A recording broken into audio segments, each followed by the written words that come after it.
여성 공감 직업 토크쇼 그녀가 돌아왔다. 안녕하세요, 이채은입니다. 이번 주는 한 달에 한 번씩 있는 특집주입니다. 중장년들을 위한 특집으로 진행을 하는데요. 중장년 추천 직업을 하나 선정해서 월화수 3일 동안 이야기 나눠보겠습니다. 저와 함께 하실 분들 소개해드릴게요. 직업 전문가 조재한 박사님 나오셨습니다. 안녕하세요. 예, 안녕하세요. 취업과 직업을 모든 것들을 하나로 뭉쳐서 말씀드릴 수 있는 직업 인공지능 서비스 조재한이라고 합니다. 네, 갈수록 인사가 네, 빅데이터 마케팅 전문가 오기자 교수님 나오셨습니다. 안녕하세요. 안녕하세요. 네, 안녕하세요. 안녕하세요. 빅데이터 전문가 오기자입니다. 중장년 분들이 도전할 만한 또 새로운 직업에 힘을 실어드리기 위해서 오늘 빅데이터로 또 함께하겠습니다. 끝까지 네. 함께해 주세요. 네, 사회부의 장성민 기자님 함께합니다. 안녕하세요. 네, 안녕하세요. 네, 안녕하세요. 장성민 기자입니다. 오늘도 중장년들을 위한 다양한 직업 정보와 생생한 현장의 이야기들 준비해봤습니다. 네, 자 오늘은요 일단 스포츠 얘기를 좀 꺼내보려고 해요. 보통 스포츠 하면 몸을 움직이고 네. 땀을 네. 흘리고 이런 걸 생각을 하게 되는데 머리를 움직이는 스포츠 있죠. 네. 그런 대표적으로 바둑. 그쵸. 네. 요즘은 두뇌 스포츠, 마인드 스포츠 이렇게 불리기도 하는데요. 네. 바둑, 체스, 장기 대표적인 종목들이겠죠. 네. 그중에서 체스 이야기를 좀 나눠볼게요. 네. 사실 저는 체스를 잘은 모르고 어릴 때 그 외국 시트콤 이런 데서 네, 이렇게 좀 봤던 기억이 네. 있는데 혹시 체스 둘 줄 아세요? 저는 체스는 저 역시 네. 두지는 못하고요. 저는 대신에 이제 바둑을 좀 네네. 좋아하고요. 바둑도 한 18급부터 시작을 하는데 저는 이제 한 10급 정도까지 이제 레벨을 좀 올려 쓰고 장기 우리 잘 알고 있는 네. 장기는 네네. 별명이 제가 조장기였습니다. 그래서 별명이 참 많으셔요. 예, 그래서 저는 이거 장기도 입증이 안 되네, 좋아하고 이거. 그러니까요. 저는 뭐 잘은 못 두고 어릴 때 이제 체스 장난감이 있어가지고 몇 번 더 먹고 장기를 저는 좀 두는데 뭐 조 박사님처럼 막 무슨 장기 뭐 이 정도까지는 아니고 그냥 취미로 즐길 정도인데 두다 보니까 약간 비슷하더라고요. 비슷한 아, 그래요? 약간 원리가? 시스템 자체가 예. 비슷하더라고요. 그렇습니다. 근데 요즘 이 두뇌 스포츠가 굉장히 각광을 받고 있다고 해요. 예. 어릴 때부터 이 두뇌 스포츠를 하면 뭐 당연히 지능 발달에도 좋지만 네. 집중력도 키울 수 있고 지금 뭐 오목이나 바둑, 장기 얘기해 주셨는데 저는 네. 또 그거 있었잖아요. 큐브? 맞아요. 굉장히 맞추기 큐브 챔피언들도 있고. 힘들고. 예. 네. 잘하세요? 저 진짜 못해요. 예. 나 갑자기 큐브 아니, 이야기하시는 아니, 게 잘하신다는 아니, 얘기 아니, 잘하는 줄 알았어요. 이런 것도 이제 두뇌 스포츠 중에 하나가 아닐까 싶어서요. 네. 네. 손도 사용을 하면서 이제 그렇죠. 또 머리를 많이 써야 되는 그런 것들이 있는데 이런 두뇌 스포츠의 장점 어떤 게 있을까요? 일단 저는 어두운 밤에 실제로 빛이 필요할 때 섬광이 팍 비치면 그런 것들이 이제 잘 보일 수 있잖아요. 갑자기 또 얘기를 이상한 하시죠? 이야기가 진짜 이상하게 있는데 방향이. 이 예. 두뇌 스포츠의 가장 큰 장점 중에 하나는 제가 봐도 잠깐만 다시 할게요. 이거 뭐 다들 왜 그래? 아니, 다시 없어요? 그냥 갈 거예요? 아니. 네. 갑자기 그래서요. 어두운 밤인데요. 네. 빛이 비쳤네요. 심플하게 하세요. 심플하게 영혼 없어 보여. 알았습니다. 아니 이게 딱 스토리가 되는데 다들 반응이 아니, 네. 아니, 다시 말씀하세요. 갈게요. 네. 네. 예. 두뇌 스포츠의 가장 큰 장점. 네. 바로 우리의 뇌를 깨우치게 해주는 이런 부분이지 않을까. 그러니까 실제로 우리가 눈만 본다고 해서 좌뇌, 우뇌가 뭐 발달되는 이런 개념보다는 어쨌든 잠자고 있던 사용하지 않았던 좌뇌든 우뇌든 이 부분에서의 영역을 아까 말한 섬광이 탁 비치듯이 어떤 부분을 활용할 수 있는 네. 잠재력을 깨워줄 수 있는 데서 어찌 보면 두뇌 스포츠의 가장 큰 장점이지 않을까라고 생각합니다. 네, 네. 사실 이제 IT화로 바뀌면서 우리가 사실 기억력이 많이 떨어지는 것 같아요. 그렇죠. 심지어 우리 전화번호 생각해보면 몰라요. 내 전화번호 외에는 엄마 전화번호도 전 사실 못 외우거든요. 근데 네. 나는 궁금한 게 왜 꼭 외워야 되는 거죠? 근데 급할 때 필요할 우리가 때 있죠. 쉽게 할 수 있는 전화번호들이 예전에는 꽤 많았거든요. 네. 외울 수 있는 전화번호가. 근데 어느 순간부터 한 개도 외워지지 않게 되는 거죠. 그래서 뭐냐면 태화된다라고 볼 수가 있는데 이 두뇌 스포츠가 어떻게 보면 쉽게 기억하고 오래 기억하고 하는 어떤 논리력과 사고력을 좀 개발시켜주는 굉장히 중요한 좀 역할을 하는 것 같아요. 그래서 아까 조 박사님 말씀해 주신 것처럼 어떤 뇌에 대한 긴장과 자꾸자꾸 쓸고 생각할 수 있는 어떤 추리력도 가질 수 있게 해줘서 꼭 필요한 부분이 아닌가 현대인들한테 네. 그런 생각이 좀 듭니다. 예. 네네. 저도 그런 어떤 두뇌 스포츠라고 하는 그런 것들이 필요한 게 이제 집중력을 높일 수 있는 게 참 네, 좋을 네. 것 같아요. 제가 이제 운동을 했었는데 운동 선수들이 이제 집중력 높이기 위해서 이런 훈련 많이 하거든요. 아, 그래요? 이런 뭐 장기 이런 걸 못 든다고 하더라도 오목 같은 걸로 집중력 높이기도 하고 네네. 합니다. 아, 예. 오목은 아. 너무 쉬운가요? 어머, 어려워요. 그럼요. 그러니까 집중하라는 네. 차원에서 그런 훈련도 합니다. 아니 얼마 전에 그 프로 선수들 스포츠 선수들이 그 해외 연수 장기전 가면 할 게 없대요. 나중에 훈련 끝나고 나면 그때 사람들이 약간 공황 비슷하게 오나 봐요. 그때 그 퍼즐 푸는 거 있잖아요. 네. 모든 사람들이 다 퍼즐 풀고 있다 가더라고요. 그런 거 집중도 네, 되고. 네, 맞아요. 계속 머리를 네. 좀 쓰게 하고 집중도 그러니까 실질적으로 우리가 두뇌 스포츠라고 했던 네. 게 실제로 우리가 이제 이 스포츠가 또 나오게 되면서 맞아요. 네. 오히려 이러한 두뇌 스포츠라는 스포츠라는 이름도 그때 또 사용을 하면서 처음에는 그게 무슨 스포츠냐라고 그렇죠. 네, 맞아요. 했는데 이제는 이제 평상시처럼 우리가 쓸 수 있는 이런 생활 속에서. 스포츠로 이제 다 네. 발전이 된 것 같아요. 네. 뭐 우리나라에서는 사실 체스보다는 바둑이 유명하죠. 네. 네. 바둑으로 굉장히 좋은 성과를 냈던 그런 분들도 있고요. 그렇죠. 또 바둑은 우리나라에서도 대회가 많이 열리고 있고 세계적인 대회도 많아요. 그리고 뭐 세계 대회에서 챔피언들, 뭐 유명한 분들 많이 그렇죠. 있죠. 근데 국내 체스 대회는 사실 아직까지 좀 생소한데 굉장히 네. 많이 커 나가고 있는 중이라고 해요. 이 세계 체스 대회는 엄청난 규모라고요? 예, 생각하는 것보다 훨씬 큰 규모로 치러지고 있는 것으로 보여졌습니다.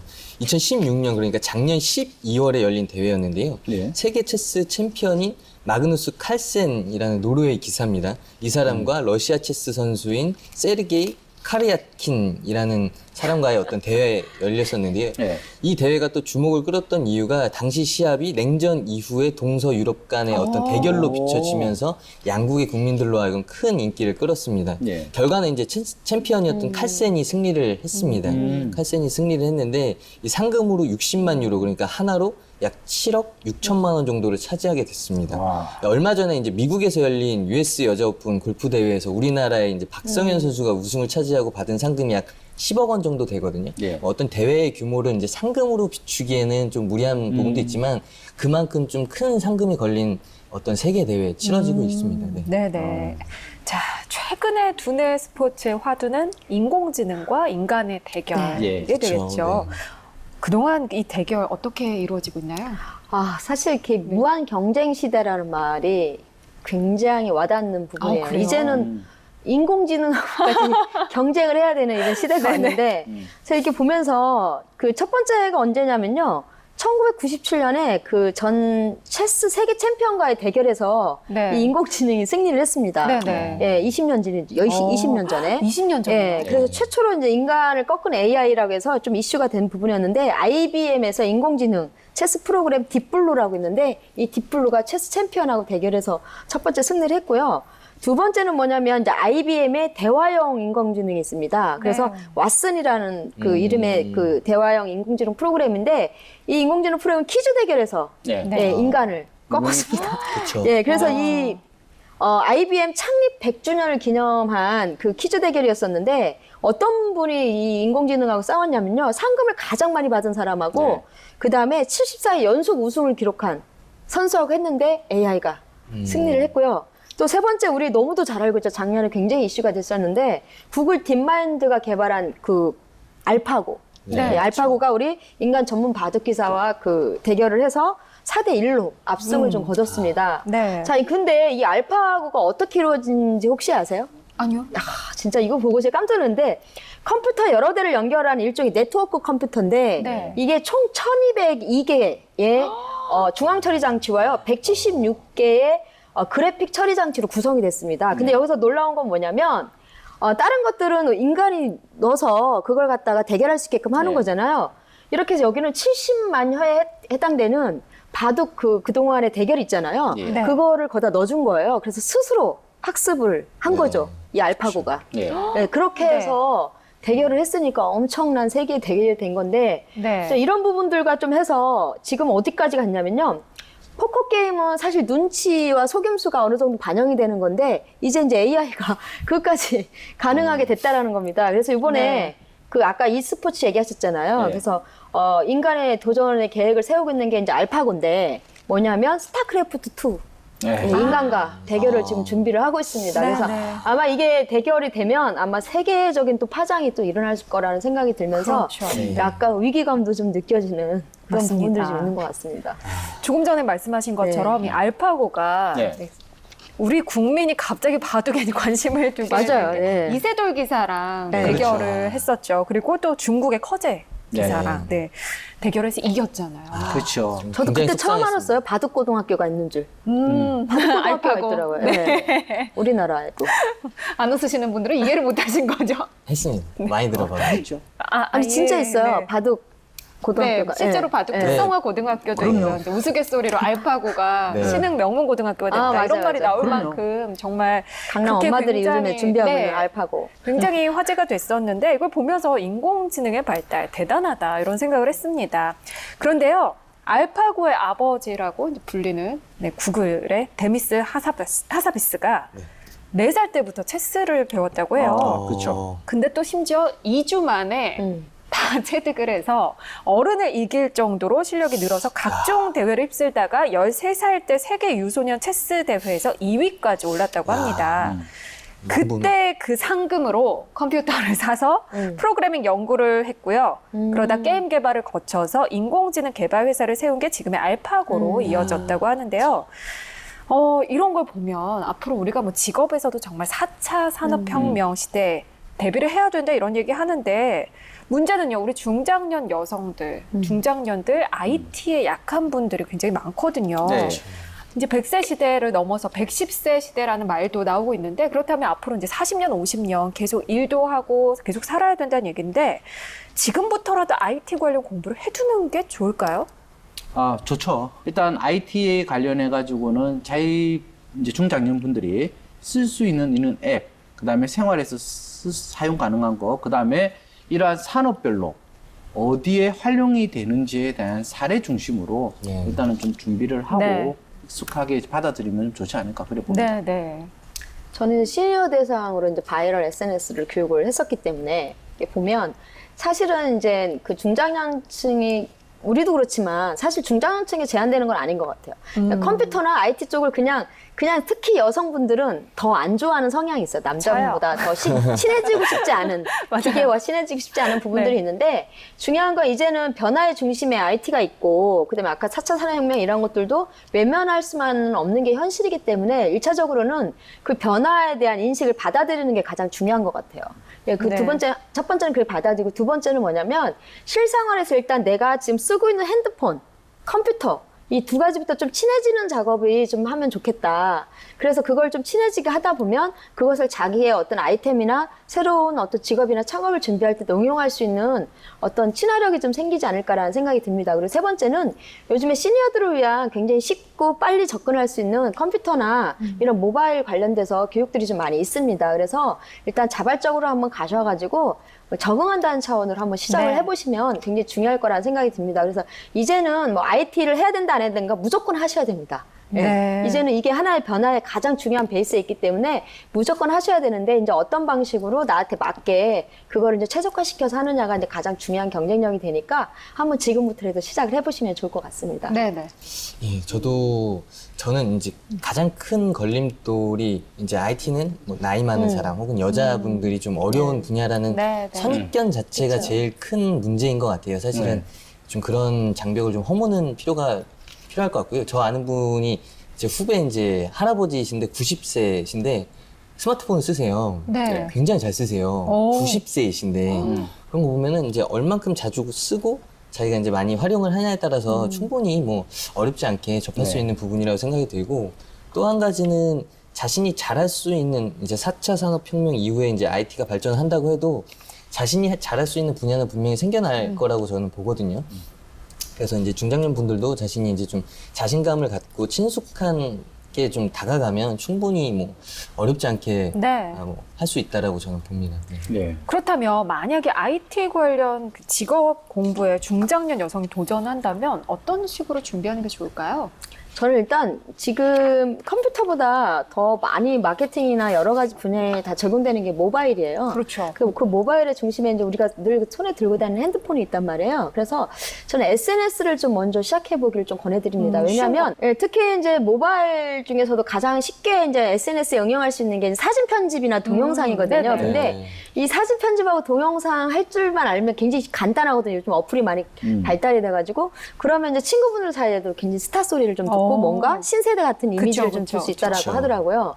그리고 요즘에는 이제 그 네트워킹이 오프라인에서의 어떤 인적 네트워킹의 개념이 아니라 SNS의 네트워킹이 굉장히 강해져 있어서 사실 그 세대 차이하고 상관없이 인간관계를 또 형성할 수 있는 게 SNS입니다. 그래서 이런 걸 통해서 좀 친숙해지고 그것이 내 일상 속에서 어떤 즐거움과 새로운 자기의 발전을 가질 수 있는 자신감으로 좀 와닿으면 훨씬 더 쉽게 좀 IT 쪽에 접근할 수 있는 좋은 계기가 될 수 있을 거라는 생각이 듭니다. 네네.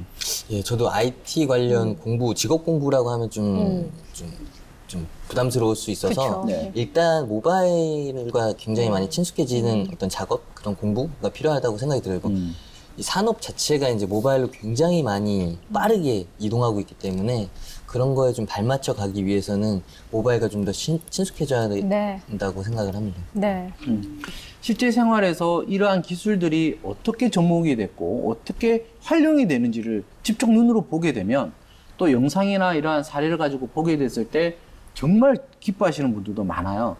그리고 거기에서 실제로 이제 어렵지 않고 어떻게 작동할 수 있는 이런 원리들을 현장에서 간단하게 이제 우리가 실습을 통해서 진행을 하실 때 그때 저거 내가 생각하면서 나도 할 수 있을 것 같은데 이런 분야는 실제로 내가 이렇게 가리키려고 했던 부분에서 어떻게 접목이 될까?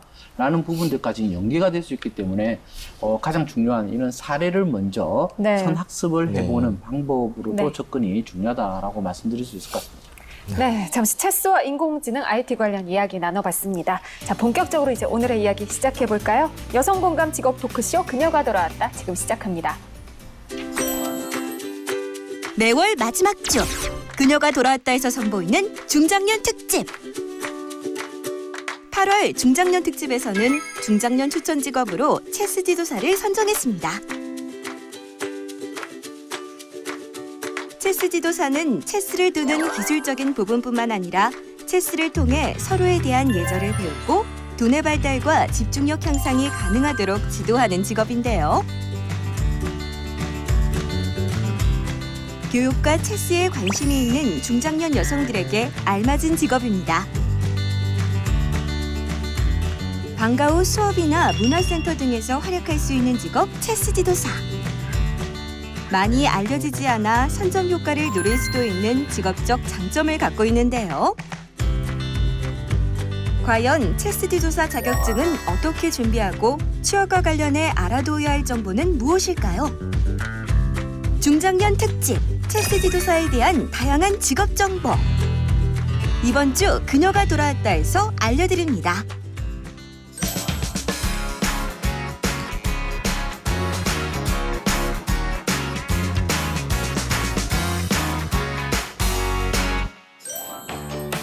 네, 이번 주 중장년 특집에서 만나볼 직업 바로 체스 지도사입니다. 월요일은 빅데이터로 알아보는 키워드 분석, 화요일은 자격증 정보와 취업 전략, 수요일은 현역으로 활동 중인 여성 직업인을 만나 직업 현장의 생생한 이야기 들어보겠습니다. 자, 박사님, 네. 체스 지도사 직업 사전에는 어떻게 나와 있나요? 실제로 체스에 관련된 직업 명칭이라든지 용어들은 일체 언급이 되고 있지 않는 네네. 부분 중에 하나인데요. 이러한 체스 지도사라고 했을 때 이제 민간 자격 제도로 운영이 되기 때문에 그 나와 있는 내용을 기반으로 보게 되면요. 체스 교구들을 활용하여 자기 개발에 필요한 정보를 이해하고 체득할 수 있도록 도와주는 역할을 하는 분이라는 간단한 부분으로 우리가 알 수 있을 것 같고요. 추가로 체스 지도사 자격증에 관련된 부분으로 네. 좀 언급을 드리면 일단 체스를 문화 콘텐츠로 활용하여 체스 교육, 산업, 그다음에 체스 경기 관리 인력을 이제 안정적이고 지속적으로 양성하는 체계를 마련하고 한국의 체스 산업뿐만 아니라 아시아의 체스 산업의 중핵적 인력 양성 기반으로 만들어진 네. 자격 제도. 그래서 이러한 자격 제도 자체가 이제 지도사라고 봐야 되지 않을까 그래 봅니다. 아무래도 이렇게 많이 알려진 직업이 아니다 보니까 뉴스가 많지는 않을 것 같은데 어떤가요? 예, 맞습니다. 체스 지도사에 대한 뉴스 정말 찾아보기가 힘들었습니다. 그래서 네네. 거의 뭐 없다고 볼 수 있을 정도로 이제 우리나라 언론에서 체스 지도사에 대해서는 다른 부분이 별로 없고요. 대신 이제 체스와 관련된 뉴스들은 이제 조금씩 찾아볼 수가 있었는데 아까 교수님 말씀해 주셨던 것처럼 이제 이 알파고가 이세돌 구단과 대결을 펼치기 전에 네네. 이 체스에 도전을 했던 그렇죠. 그런 부분이 좀 많이 뉴스로 등장을 했고요. 그리고 이제 국내에서는 아무래도 이제 바둑이나 장기보다는 체스에 대해서 관심이 많지 않다 보니까 네. 언론도 마찬가지로 이제 체스에 대한 어떤 관심이 별로 없어서 관련 뉴스는 좀 찾아보기가 힘들었습니다.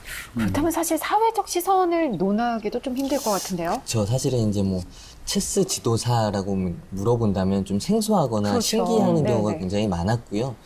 이제 체스 지도사에 대해서 모르는 부분이 너무 많았기 때문에 사회적 시선을 논하기에는 약간 좀 이른 감이 없지 않아 있다라고 볼 수 있을 것 같습니다.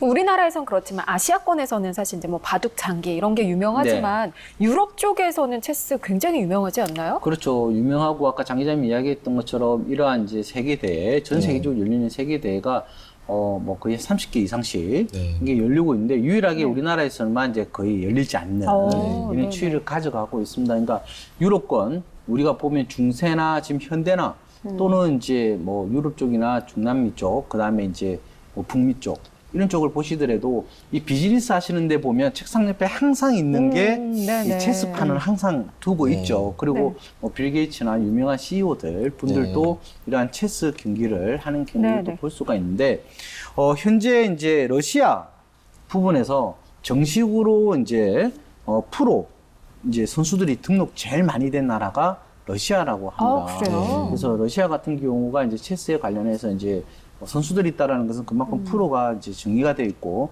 많이 활성화되어 있다라고 볼 수 강국이죠. 있을 것 같고요. 네네. 그 다음에 우리가 알고 있는 이제 뭐 미국 네. 형태도 실제로 체스를 이제 많이, 그러니까 생활 체육, 우리가 알고 있는 생활 체육이라고 봐야 되겠죠. 네. 네. 그래서 우리가 공원이라든지 가보면 어르신분들이 이러한 장기, 바둑 많이 두듯이 네네. 체스를 네. 많이 두고 있는데 최근에 미국에서도 이러한 문화센터에 네. 이러한 체스를 알리기 위한 강사로도 이제 활동하시는 분들이 이제 증가를 하고 있다라고 이제 볼 수가 있을 것 같습니다. 그렇다고 전문적으로 이러한 체스를 뭐 육성하고 교육시켜가지고 전문인으로 튀우는 이런 부분까지는 아니다라고 네.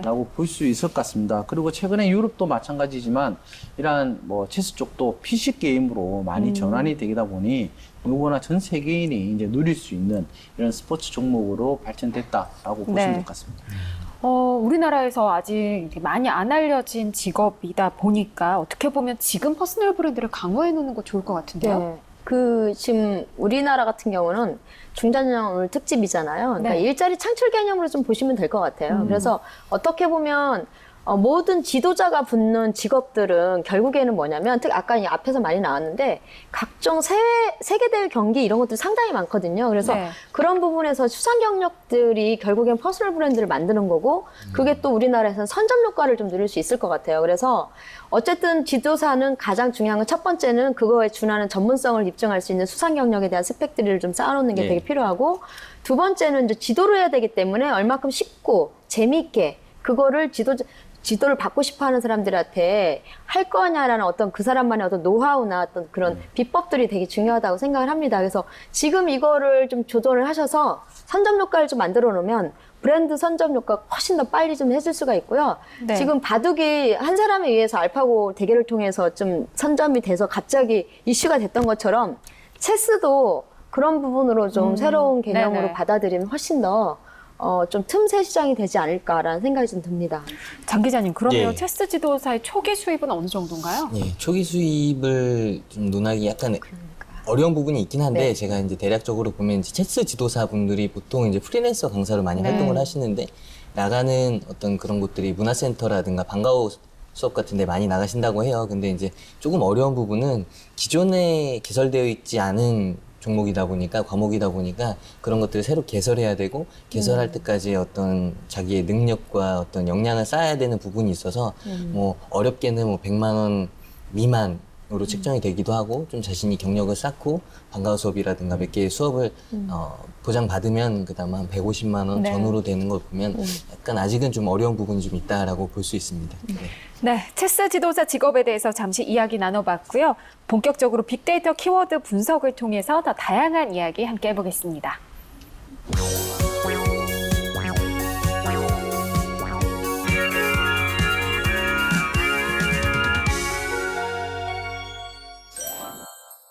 그녀가 돌아왔다 월요일에 만나는 빅데이터 토크쇼에서는 선정된 직업에 관련 키워드를 빅데이터로 분석해 이야기 나눠보고 있습니다. 자, 체스 지도사 관련 첫 번째 키워드 어떤 건가요? 네, 사실 체스 관련돼서 빅데이터가 그렇게 많지가 않았습니다. 그래서 네. 다양한 키워드로 빅데이터를 분석했는데요. 그중에 첫 번째로 언급된 게 바로 친구였습니다. 친구요? 그래서 체스 배우다를 지금 전체 테마를 분석했을 때 1위에 친구가 언급이 좀 됐습니다. 왜 친구가 나왔을까요? 보통 이제 체스를 이제 성인이 돼서 배우는 경우는 그렇게 많지가 않고 어렸을 때 배우는 경우가 상당히 많은데 근데 그런 이유 중에 하나는 물론 아까 말씀하셨던 것처럼 두뇌 발달이나 이런 걸 위해서도 가지만 사실은 이제 그 친구를 만나게 되는 하나의 그 장이 되기도 하고요. 네네. 또 이제 혼자 해서 둘 수 있는 게 아니기 때문에 그렇죠. 늘 상대편이 있어야 되거든요. 그래서 1대1 대결로 이어지는 부분들이 많아서 어떤 친구를 만날 수도 있고 친구를 함께 나눌 수도 있고 또 친구가 또 하나의 파트너로서 상대가 이루어져서 구성되는 게임이다 보니까 이제 그런 네. 부분들이 좀 있습니다. 그래서 이런 부분들이 이제 친구가 1위에 이제 반영이 된 것 같은데 사실 이제 온라인에서도 체스를 두게 되잖아요. 그렇죠. 근데 이제 온라인에서도 사실은 사람은 아니지만 또 상대방이 있는 거죠. 네. 그런 부분에 있어서도 그 상대방도 사람인데. 근데 보이진 않잖아요. 그렇죠. 그렇죠. 그래서 이런 상호 교류적인 면을 좀 강조하는 것이 어떤 체스의 또 중요한 기능 중에 하나인가라는 생각이 듭니다. 그래서 이런 부분들이 좀 반영이 돼서 네. 친구가 1위로 언급된 걸로 봅니다. 네. 우리가 지금 말씀하신 것처럼 네. 스포츠 혹은 뭔가 배우거나 취미 활동하는 게 내가 뭐 좋아서 하는 것도 있지만 네. 누군가를 만나고 네. 친구를 사귀기 위해서 하는 경우 많잖아요. 어른들도 그런 경우 꽤 있는데 예. 혹시 뭐 취미 관련 동호회 어떤 모임, 학원 이런 곳에서 친구 사귀어 본 적 있으세요? 있죠. 어떤 곳이요?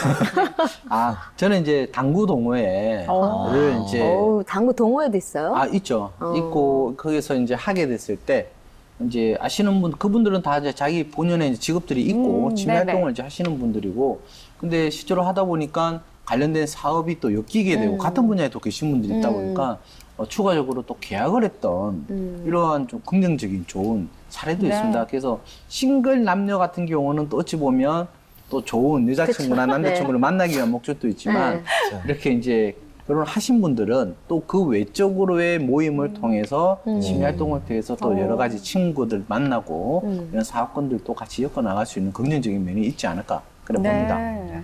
저는 이제 인라인 스케이트 동호회를 예전에 했었어요. 좀 네. 오래전에 했었는데 이제 그때 이제 동료가 이제 추천을 해서 같이 갔었는데 굉장히 좋았던 건 뭐냐면 이제 운동을 또 단계별로 또 가르쳐주고 그 동호회 안에서 그런 사람들이 있더라고요. 네. 그래서 또 그런 걸 배울 수 있는 좀 계기도 되고요.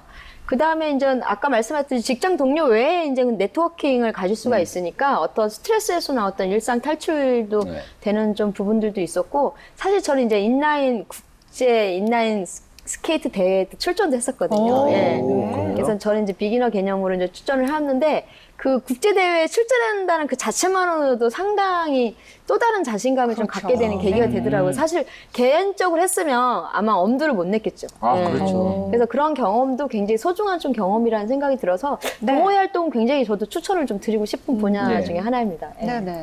저도 굉장히 고전적이고 전통적인 동호회 조기축구회 많이 우리나라에서 빼놓을 수 없는 그렇죠. 굉장히 깊게 뿌리하고 있는 고전적인 전통. 최고의 인기 동호회죠. 엄청납니다. 네. 거기서 사귀는 인맥은 엄청납니다.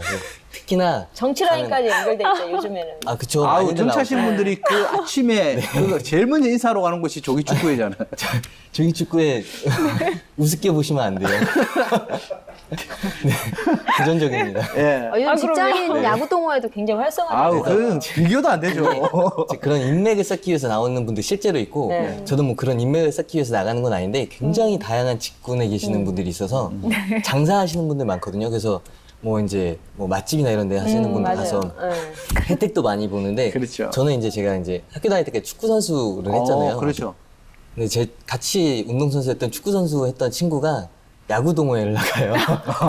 이제 인맥을 쌓기 위해서 아무래도 이제 조기 축구보다는 야구 동호회가 좀 어떤 소득이 높다라고 해가지고 영업하는 친구인데 야구 동호회 나가더라고요. 그래서 그런 목적 가지고 동호회 나가는 친구들 아, 많이 그래요. 근데 저 아시는 분도 그 자동차 정비하시는 분인데 네. 동호회만 6개를 네, 맞아요. 다니세요. 네네. 아. 저도 왜냐면 차량 동호회 그렇죠. 활동했어요. 다 있으면 차 고장나면 다 그 집으로 다 오게 되거든요. 굉장하네요. 예. 굉장합니다. 전 사실 비즈니스가 차량 동호회 굉장히 활동도 빠르고. 했었어요. 우습게 볼 어. 동호회가 아닙니다. 아, 그렇죠. 그럼요. 네. 전통적인 축구 동호회. 그럼요. 네. 대단합니다. 네. 열심히 참석하고 있습니다. 지금도 하시나요? 예, 제가 하죠. 아, 네. 동호회 활동들을 많이 하시는군요. 안 하세요? 태연 씨는?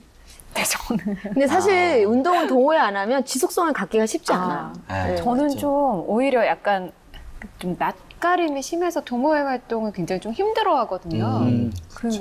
저도 이제 보다 보니까 학교 친구나 이렇게 뭐 같은 일 하는 사람 말고는 제가 아는 사람이 거의 없는 네. 이유가 이제 이런 활동을 좀 안 해서 그런 게 아닐까 싶은데 뭐 제가 조기 축구회를 할 수는 없지만 아, 그렇죠. 한번 네 여러 동호회 저도 사실 남녀 시도를 썸씽의 해보겠습니다. 보고라고 말할 수 아, 있죠. 그래요? 모든 동호회는. 엄마들이 요즘에 네. 이렇게 학원을 그룹으로 지어가지고 한 학원을 보내고 이런 게 있더라고요. 근데 문제는 그 학원에서 뭔가 하나의 뭐 작은 거라도 좀 불만이 생기면 한 명만 그만두는 게 아니라 그 전체 아이들이 다 그만두는 그런 에피소드를 본 적이 있는데 사실 이런 지도를 하는 입장에서 특히 아직 많이 활성화가 되지 않은 체스 지도사 입장에서는 이런 거 조심해야 될 것 같거든요. 네. 이럴 때 이렇게 친구 회원 또는 그룹으로 이렇게 오시는 분들 네. 어떻게 운영을 해야 될까요?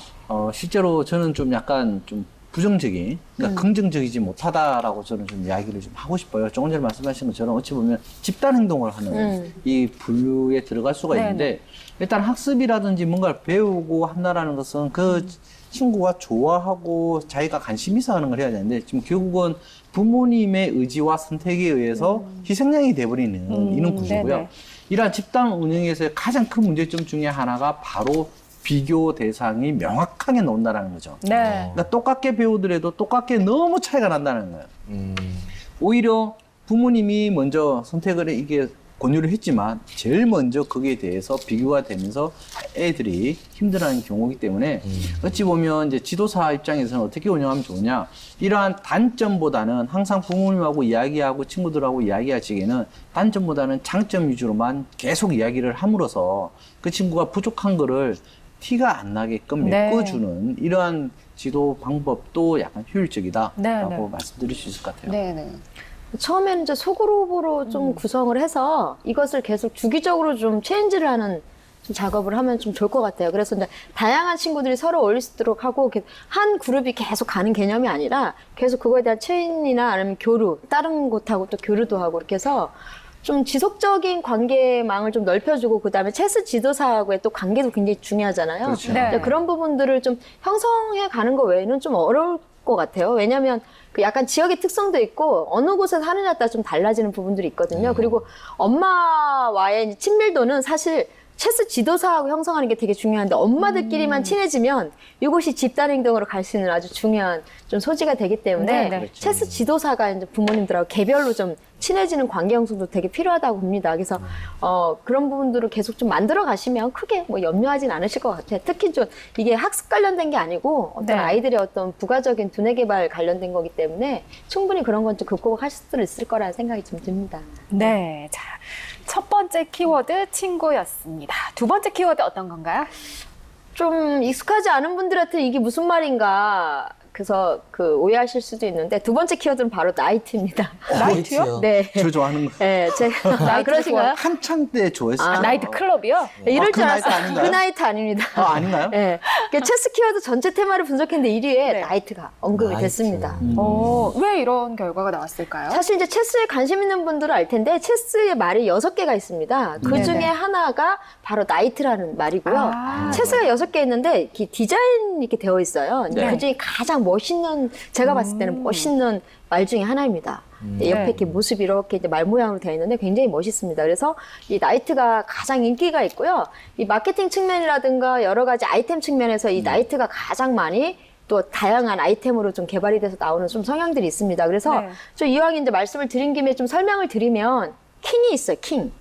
예, 6가지 킹? 킹, 네. 예, 오. 왕이라는 킹이 있는데 네. 이 킹이 그 체스에서 가장 중요한 말입니다. 예, 뭐 딱 보시면 아시겠죠? 그다음 퀸이 있어요. 퀸. 네. 예. 퀸은 공격성이 가장 강한 그 말이고요. 그다음에 성처럼 생긴 록이라는 게 있어요. 록. 네. 예, 그리고 쫄병이 폰이라는 게 있고요. 예. 그다음에 대각선으로 움직이는 거 있잖아요. 앞뒤로 움직이냐, 대각선으로 움직이냐에 따라서 좀 달라지는데 비숍이라는 게 좀 있습니다. 그래서 네. 그 중에서 이제 말처럼 생긴 게 바로 나이트입니다. 네. 그래서 이제 나이트 특징이 있는데 뭐 보통 대각선으로 한 칸 가냐, 두 칸 가냐, 뭐 앞뒤로 움직이느냐 이런 것들이 있는데 이 나이트는 유일하게 다른 말을 넘어설 수 있는 그런 특징이 좀 있습니다. 그래서 어떻게 보면 상징적으로 무언가 장애든 뭔가 고난이든 뭔가 이기기 위한 뭔가 자기 성공에 있어서 넘어선다라는 그런 의미가 또 사람들에게 굉장히 스토리적으로도 동기부여가 좀 돼서 인기가 좀 많은 것 같습니다. 네, 지금 체스 말의 종류 네. 네, 설명을 해주셨는데 사실 저는 체스를 잘 모르다 보니까 미리 좀 찾아봤거든요. 네. 말씀해주신 대로 나이트가 가장 화려한 느낌, 예쁜 느낌, 네, 그런 게 그렇죠. 들고요. 그렇긴 한데 저는 개인적으로 퀸, 이 말도 좀 마음에 들더라고요. 네. 그래서 공격의 최고. 네. 그렇죠. 저도 네, 약간 좀 말입니다. 통하는 것 같은데 나이트. 아, 왜 자꾸 저랑 연결을 지으세요? 아, 싫어요. 아니, 왜 자꾸 묻어가시려고 그러냐면 하는 게 있습니다. 제가 저한테 먼저 뭐- 얘기했잖아요. 저한테 먼저 물어보시다가 왜 갑자기 아니, 오늘은 제가 먼저 얘기했잖아요. 다른 걸 골라보세요. 아, 저는 아주 강력하게 움직일 수 있는 퀸을 좋아하는데 좋아한다니까 그렇다고 두 분이 저는- 같이 좋아하는 걸로 하세요. 아닙니다. 저는 예. 킹으로 하겠습니다. 킹. 네. 어쨌든 체스에 킹이 잡히면 안 되기 때문에 네. 어쨌든 간에 저는 킹으로 네. 하도록 하겠습니다. 교수님은 그러면 어떤 건? 늘 변수가 될 수 있는 나이트로 저도 가겠습니다. 예. 네네. 왜냐하면 이제 건너뛸 수 있다라는 그런 게 있기 때문에 늘 이렇게 변수가 될 수 있는 여지가 있고 약간 긴장감을 줄 수 있는 또 말이 아닌가라는 생각이 듭니다. 그래서 좀 멋진 반전 매력이 좀 있을 것 같아요. 그래서 나이트를 저는 좋아하는 걸로 하겠습니다. 네. 네. 저는 그 킹인데 사실 체스가 두다 보면 이게 오래 둘 수도 있고 짧게 둘 수도 있거든요. 근데 이제 저 결정짓는 부분이 킹이 먹히냐 그쵸. 안 먹히냐이기 네, 때문에 그래요. 굉장히 네, 중요해요. 그래서 네, 저는 제가 제일 중요한- 중요하죠 지금. 네.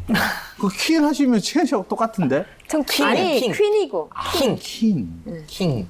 아, 저랑 좀 똑같은. 네. 킹했습니다. 결국 두 분이 오늘도 같은. 근데 표정이 굉장히 안 좋으세요. 채연 씨랑 할 때는 좋아하시더니 장기자님하고 같이 보라니까 네. 굉장히 표정이 안 좋으세요. 한 명밖에 없어야 잘못 되는데. 골랐어요. 이게 뭐라고 잘못 골랐네요. 여기요, 이게 뭐라고. 네. 아, 근데 뭐 사실 저도 체스를 직접 이렇게 해본 건 아니지만 정말 네. 영화나 그 외국 드라마 통해서 많이 봤거든요. 예. 아마 이제 많이 접하셨던 게 해리포터. 네. 그렇죠. 네, 그 네. 속에서 많이 보셨을 것 같고요. 체스 관련해서 또 영화들 많이 있죠.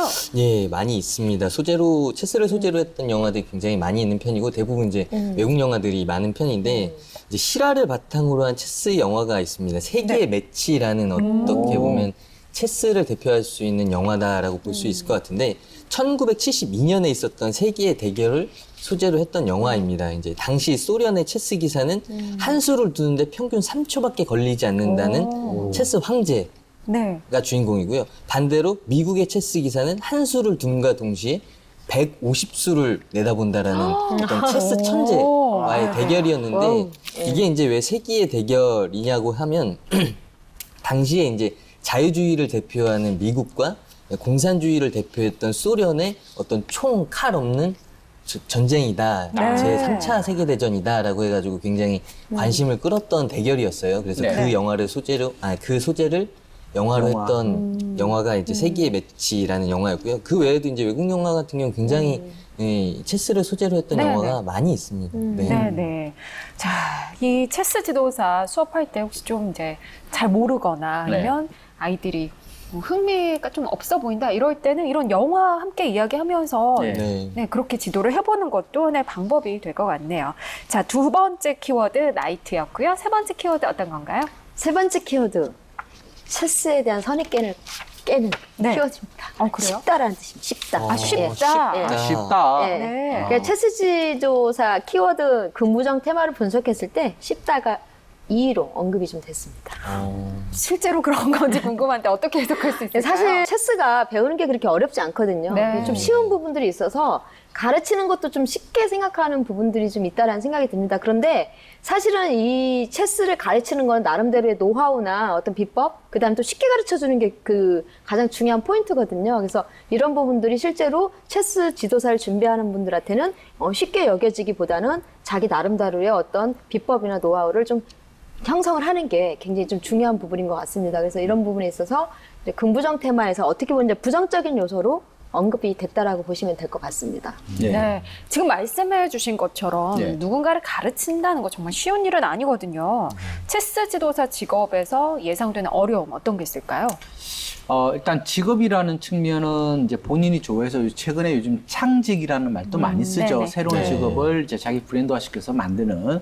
근데 그거는 지금 얼마든지 많이 만들 수 있다라는 특징은 있지만 문제는 그에 대한 수요와 공급이 어느 정도 형성이 되느냐에 따라서 네. 이게 명확한 이제 경제적인 이제 지원이 또 들어와야 되죠. 그리고 네. 사회적인 지지 모든 것들이 이제 포함이 돼야 되는데 그렇지 못하실 경우에 직업적인 이제 어려움이 예상되는 건데 특히 이제 체스 같은 경우는 우리나라에 나와 있는 이제 이런 바둑이나 장기 대비해서 조금 전에 교수님 말한 것처럼 어렵고 또 쉽게 접할 수 있는 이런 부분이 아니다 보니 일단은 지도사라는 직업이 이제 활성화되기까지는 이 체스라는 이 문화가 엄청나게 쉽고 그 다음에 어떠한 부분에서 효과적이다.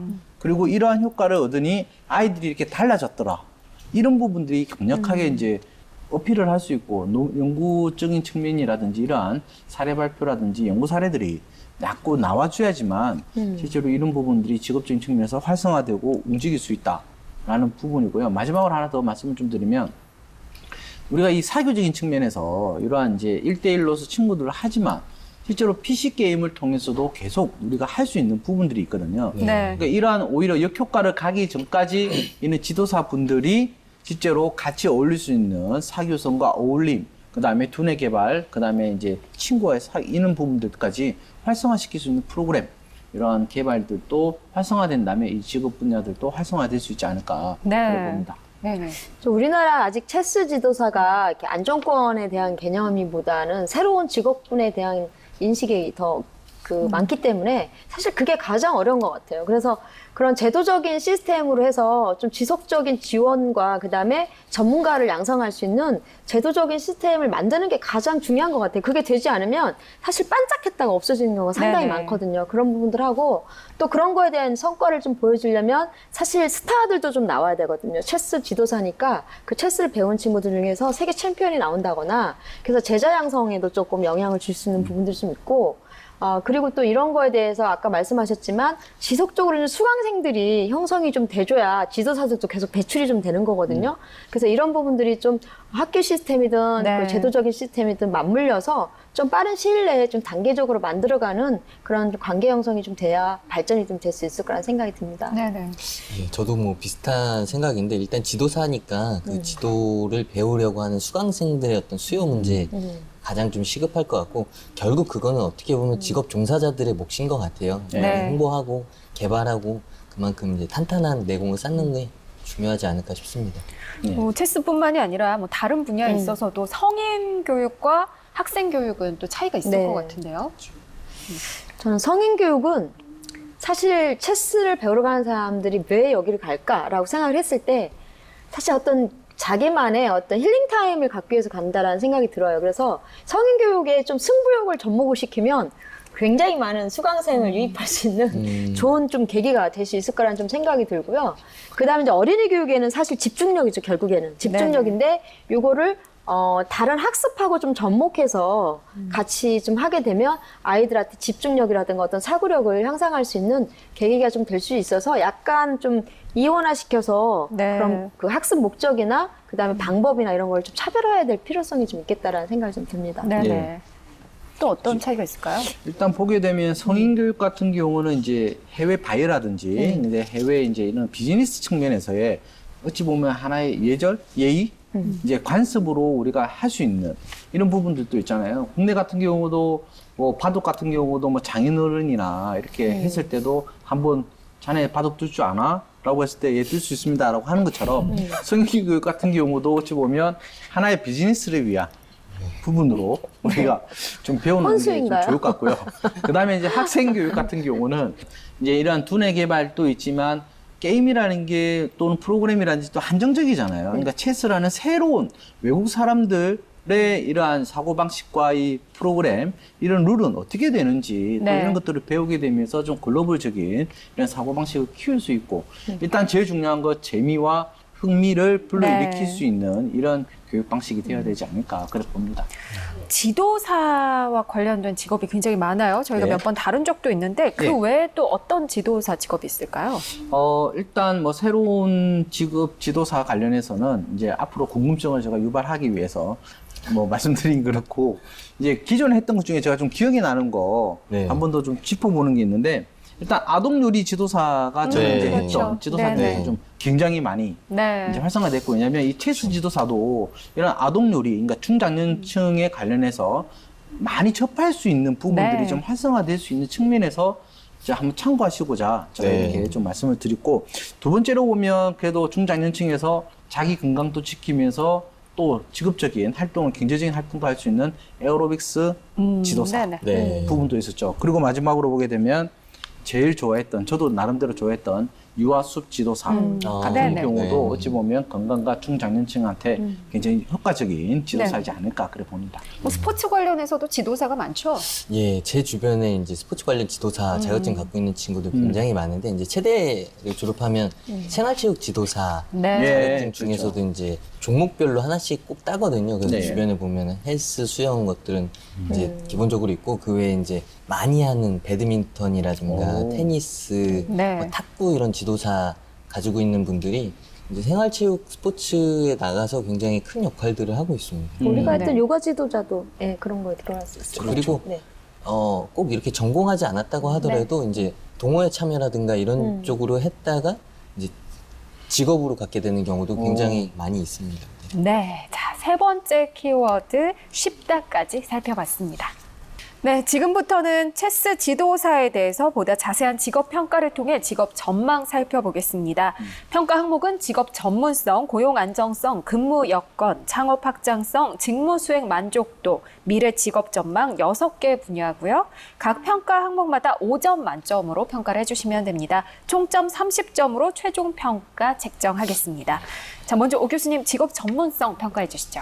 네, 직업 전문성, 연령이나 어떤 그 학력이나 이런 부분들에 대한 제한이 없고요.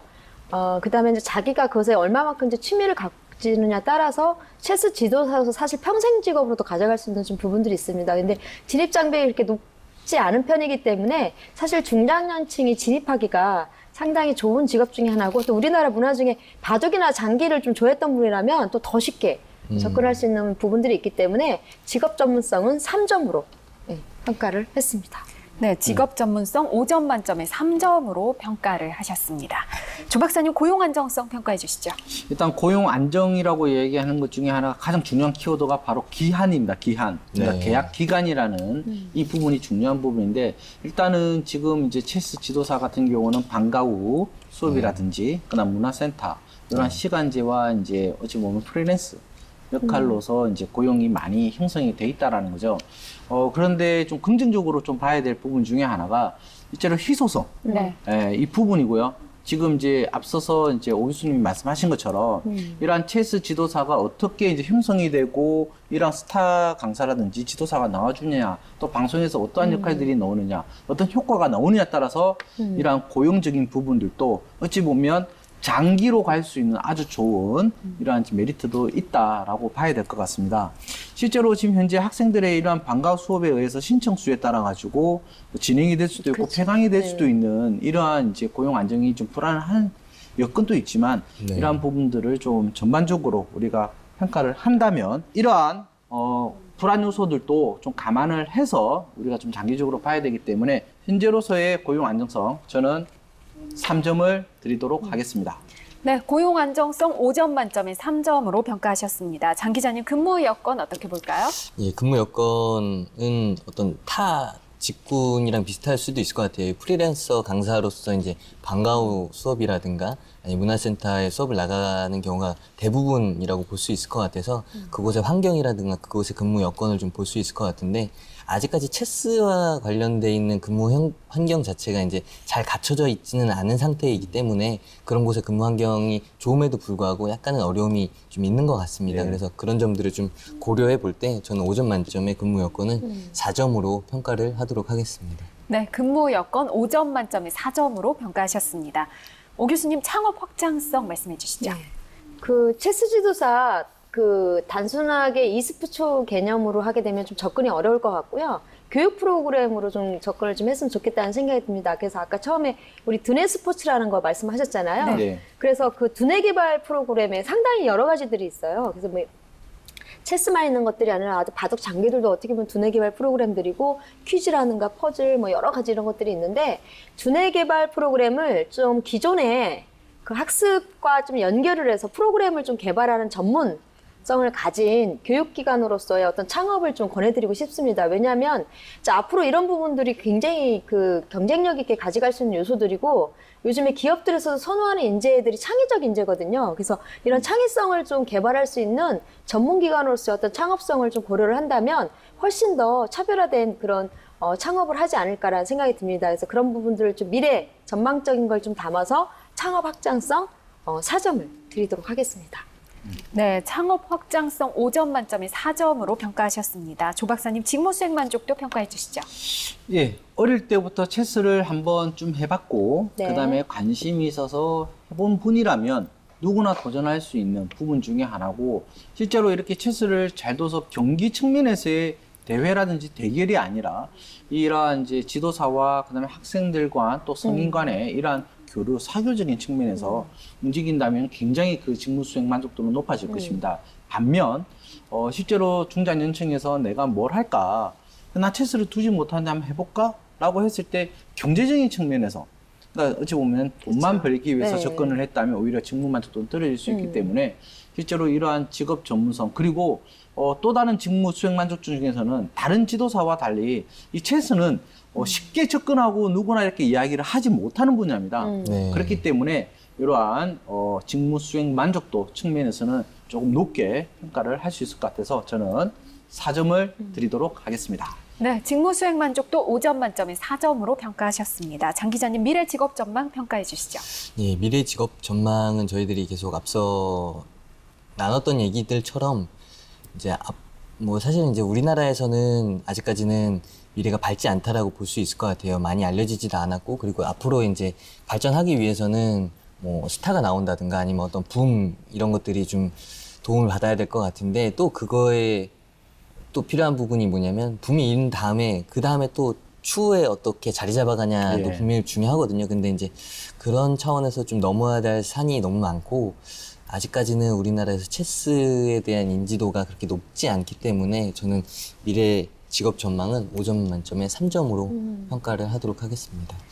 네, 미래 직업 전망 5점 만점에 3점으로 평가를 하셨습니다.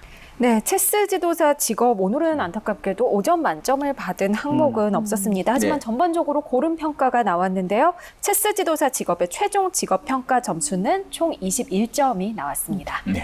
자, 지금까지 체스 지도사 직업에 대해 다양한 이야기 나눠봤는데요. 어떤 중장년 여성에게 추천하시는지 핵심 키워드 한 가지씩 말씀해 주시면 됩니다. 네, 조 박사님 먼저 말씀해 주시죠.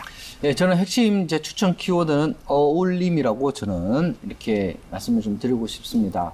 어쨌든 뭐 인내심도 필요하고 몰입감, 그다음에 끈기 이러한 여성분이라면 또 더 좋을 수 있겠지만 실제로 체스라는 게 이 개인과 개인의 대결이 많아요. 그러니까 네. 어찌 보면 개인 스포츠라고도 할 수 있는 부분인데 결국은 이러한 지도사라는 것은 혼자 잘한다고 되는 게 아니라 이런 프로그램들을 통해서 목적성을 달성을 해야 되는 부분이기 때문에 저는 이러한 자기의 실질적으로 잘하는 부분은 보다는 같이 어울려서 서로 간의 그룹이라든지 빌링을 통해서 어떻게 더 잘할 수 있고 어떤 부분들을 더 육성시킬 수 있을까라는 형태로 이제 육성시키는 프로그램의 형태이기 때문에 저는 어울릴 수 있는 여성분들한테 잘 어울리는 이러한 직업이라고 저는 판단합니다. 네, 오 교수님은 어떤 키워드 정하셨나요? 네, 중장년 특집인 만큼 기존에 지금 경력을 연결을 하면 훨씬 더 좀 정착률이 높을 거라는 생각에 저는 기존의 교육을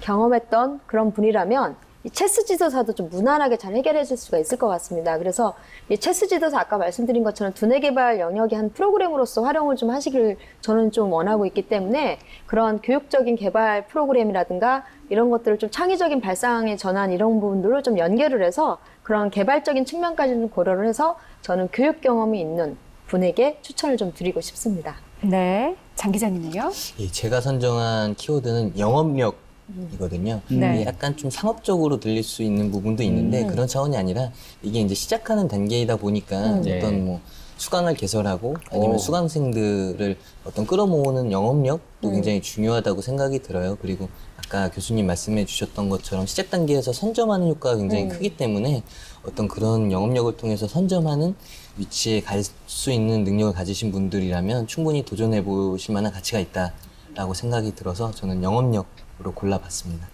네, 체스 지도사 직업 이런 중장년 여성에게 어울린다. 핵심 키워드로 어울림, 교육 경험, 그리고 영업력 이 세 가지를 말씀해 주셨습니다. 네, 체스 지도사 조금은 생소한 직업입니다. 하지만 그만큼 앞으로 더 좀 진입 장벽이 낮기도 하고 앞으로 더 발전 가능성이 높다는 의미가 될 수도 있을 텐데요. 교육에 관심이 있고 두뇌 스포츠 쪽으로 좀 흥미가 있으신 분들은 지금 도전해 보시면 좋을 것 같습니다. 네, 오늘 함께해 주신 두 분 고맙습니다. 감사합니다.